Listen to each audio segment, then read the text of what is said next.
नमस्कार दोस्तों, आज मैं एक कहानी लेकर आई हूँ जिसका शीर्षक है लायक और नालायक बेटा। यह एक बहुत ही प्रेरणादायक कहानी है। अगर आप हमारे चैनल पर पहली बार आए हैं तो आप हमारे चैनल को सब्सक्राइब करें, वीडियो को लाइक करें और अपने दोस्तों के साथ शेयर करें। मैं आपके लिए ऐसी कहानियाँ लेकर आती रहती हूँ। चलिए दोस्तों, आज की कहानी शुरू करते हैं। एक घर में 3 भाई और एक बहन थी। बड़ा भाई व बहन पढ़ने में बहुत तेज थे। उनके माता पिता अपने सभी बच्चों से बहुत प्यार करते थे, मगर एक बेटे से बहुत परेशान थे। एक बेटा पढ़ लिख कर डॉक्टर बन गया और एक बेटा इंजीनियर बन गया और उनका एक बेटा आवारा ही रह गया। उन दोनों भाइयों की शादी भी हो गई। कुछ समय बाद बहन की शादी भी एक अच्छे घर में हो गई, लेकिन उस आवारा बेटे को कोई लड़की नहीं मिल रही थी। उनके माता पिता बहुत परेशान हो गए थे। बहन जब भी अपने मायके आती तो अपने आवारा भाई से कम ही मिलती थी, क्योंकि वह कुछ नहीं दे सकता था। पढ़ नहीं सका, इसीलिए उसका आवारा भाई मजदूरी करता था। ऐसे लड़के को नौकरी भी कौन देता। उसकी शादी से पहले ही पिता की मृत्यु हो गई थी। फिर माँ ने पास ही के गांव की लड़की से उस आवारा बेटे की शादी करवा दी। शादी होते ही उसका आवारा बेटा लगन से काम करने लग गया। उसके दोस्त उसको मिलने बुलाते तो वह कहता, आज नहीं फिर कभी आऊँगा।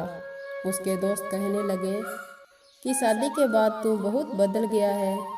शादी के बाद तो जैसे बीवी का गुलाम ही हो गया है। उसने अपने दोस्तों से कहा कि भाई ऐसी बात नहीं है। पहले तो मैं अकेला ही था तो अपने लिए ही कमाना पड़ता था। अब तो हम 2 हो गए हैं तो दोनों के लिए कमाना पड़ता है। अब मेहनत तो करनी ही पड़ेगी। घर वाले नालायक कहते थे तो चलता था। अगर मेरी पत्नी मुझे नालायक कहेगी तो मेरी मर्दानगी पर दाग लग जाएगा, क्योंकि एक पत्नी के लिए उसका पति ही उसका घमंड, इज्जत और उम्मीद सब कुछ होता है।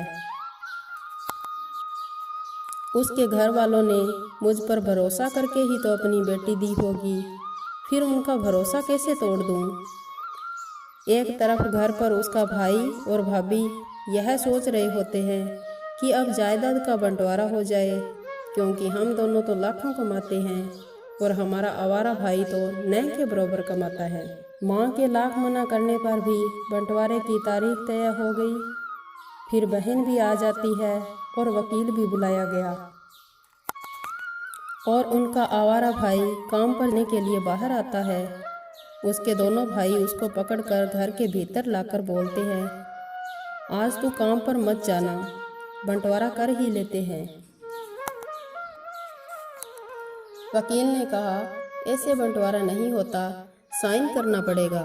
आवारा भाई कहता है, आप लोग बंटवारा कर लो, मेरे हिस्से में जो हो वह मुझे दे देना, मैं शाम को आकर कागज़ पर साइन कर दूंगा। बहन बोली, अरे बेवकूफ़, तू गवार का गवार ही रहेगा।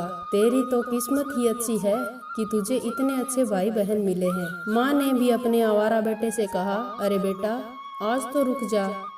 बंटवारे में कुल 10 बीघा ज़मीन में से दोनों भाइयों को 5-5 बीघा दे देते हैं और आवारा बेटे को पुराने वाला घर छोड़ देते हैं। फिर उनका आवारा भाई चिल्लाकर बोलता है, फिर हमारी बहन का हिस्सा कौन सा है?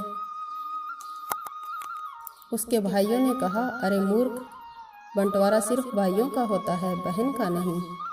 बहन का हिस्सा तो सिर्फ उसका मायका ही होता है। आवारा भाई बोला कि शायद मेरा पढ़ा लिखा न होना भी एक मूर्खता ही है।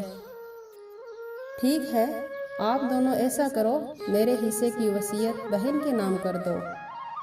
दोनों भाई बोलते हैं, और तुझे? आवारा भाई अपनी माँ की तरफ देखकर बोला, मेरे हिस्से में मेरी माँ है ना। फिर अपनी पत्नी की तरफ मुस्कुराकर बोला, मैंने कुछ गलत कहा क्या जी? उसकी पत्नी अपनी सास के गले मिलकर बोली, इससे बड़ी वसीयत क्या होगी? मेरे लिए, जो मुझे मेरी माँ जैसी सास मिली है और मेरा ख्याल रखने वाला मेरा पति भी। यह सुनकर बहन अपने आवारा भाई के गले मिलकर बोलती है, माफ़ कर दो भाई, मैं आपको समझ ही नहीं पाई। आवारा भाई अपनी बहन से कहता है कि इस घर में तेरा उतना ही अधिकार है जितना कि हमारा। माँ का चुनाव तो मैंने इसलिए किया ताकि आप सबको मैं याद आ सकूं। माँ के साथ तुम्हारे यादों को भी मैं रख रहा हूँ। फिर दोनों भाई अपने आवारा और गवार से लिपट कर कहते हैं, आज तो तूने हमारी आंखें ही खोल दी भाई। सबकी पलकों पर पानी ही पानी हो गया। फिर सब एक साथ रहने लग गए। इस कहानी से हमें यह शिक्षा मिलती है कि हमें अपने बच्चों को लायक तो बनाना चाहिए, पर इतना लायक भी मत बनाओ कि आपके बच्चे आपको ही नालायक समझने लगे। उनको अच्छे संस्कार जरूर देने चाहिए। अगर आपको यह कहानी अच्छी लगी है तो आप इस वीडियो को लाइक करें, शेयर करें और इस चैनल को सब्सक्राइब कर लें और बेल आइकन को प्रेस कर दें ताकि आने वाले वीडियो का नोटिफिकेशन आपको मिल सके।